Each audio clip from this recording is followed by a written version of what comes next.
मी एक एकांकिका सादर करून दाखवणार आहे.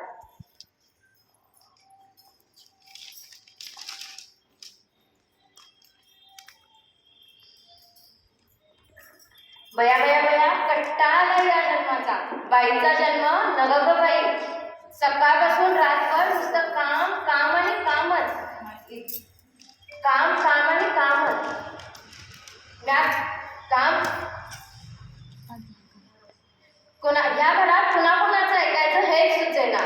इथं मामाची उठले की सकाळी त्यांना तोंड धुवायला पाणी द्या, इथं चुलीवर चहा ठेवते ना ठेवते तर आले की सासूबाई आणि म्हणतात कशा, पारे अगं ये पारे, या गुलाबाची झाडलोट कोण करायचं, का तुझा बा येऊन करणार. आत्ता ग भैया म्या म्हणते माझ्या बाला इथं आणायची काय गरज. तर माझी नणंद शाळेत जाते, तिची येणी करा फणी करा, तिला शाळेला घाला. म्हटलं जळी मेलीची शाळा, हे मी मनातलं बोललो बरं का.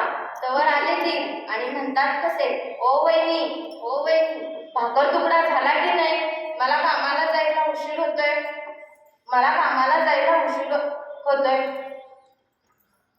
तवर आले कारभारी आणि म्हणतात कसे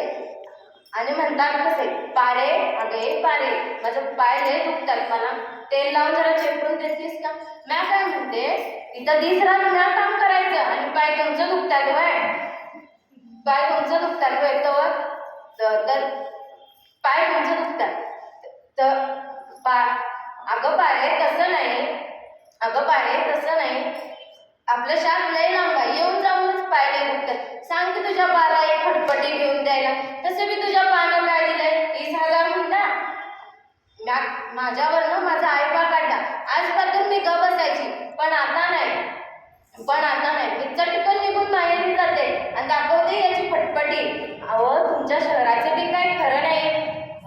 मी असंच एका आमच्या पाहुण्यांकडे गेलो, तिथं दार वाजवती तवर आमची काकू आली तरा आणि मला बघितली आणि पटली काय आणि लागली ढसा रडायला आणि म्हणते कशी, अगं पारे त्या दोषीचा नवरा तिला सोडून गेला. आता दुसरा कोण यायचा कुणास ठाऊक. हा पण तेव्हा माझं लक्ष तिच्या बटनाच्या ठिपुऱ्याकडे गेलं. तेव्हा माझ्या ध्यानात आलं की ही बाई बसली होती मालिकेत तोंड खुपसून. अहो कुठं चाललाय आपला देश, पुढं कसा जाणार याचा विचार नाही. आपली लेक शाळेत जाते की कॉलेजात जाते, कशी जाते काय करते याकडे कुणाचं लक्ष नाही. पण त्या देवयानीचं काय झालं, त्या जान्हवीला बाळ झालं की नाही, होम मिनिस्टर मधले भाऊजी कोणत्या रंगाची साडी आणतील याचं भारी टेन्शन. तुम्हाला एक सांगायचं राहून गेलं, आमच्या काकूच्या शेजारी एक बाई राहायची. ती नेमकी साडी घालायची, नट्टाबट्टा करायची, लालीपाली करायची आणि पर्स घेऊन लुटू जायची. आणि तिला एक तानं बाळ सुद्धा होतं. ती तानं बाळाला पाळणाघरात सोडून जायची. मला तिचा भारीच राग आला. मी तिला म्हटलं, काय करणार तू नोकरे, त्या तान्या बाळाला तू पाळणाघरात सोडून जातेस आणि तिन्हीसांचं येतेस वय. हे तर सगळं वेगळंच होतं. मला जेव्हा तिच्याबद्दल कळालं तेव्हा मला डोळ्यातून टचकन पाणी आलं.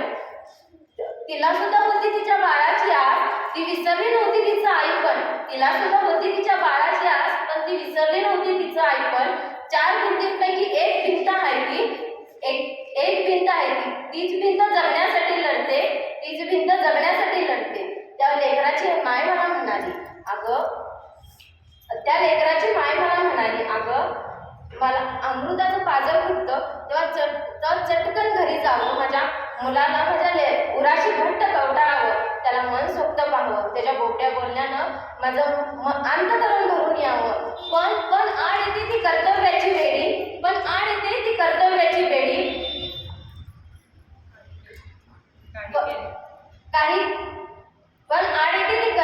वेळी, काही केल्या तिला जुगारून टाकता येत नाही. आयुष्याची तडफड काही केल्यास संपत नाही. माझं मन माझ्या बाळासाठी सतत रडतं, पण म्हणते माझं कर्तव्यच मोठं. माझं काळीच ते तुटतं. माझ्या लेकराबाई माझं मन किती ग झुरतं, तरी पण म्हणते माझं कर्तव्यच मोठं. पण का, कशासाठी, कशाला हवी एवढी तडफड. अगं मैत्रिणे, तेवढी खिनून रडू नको.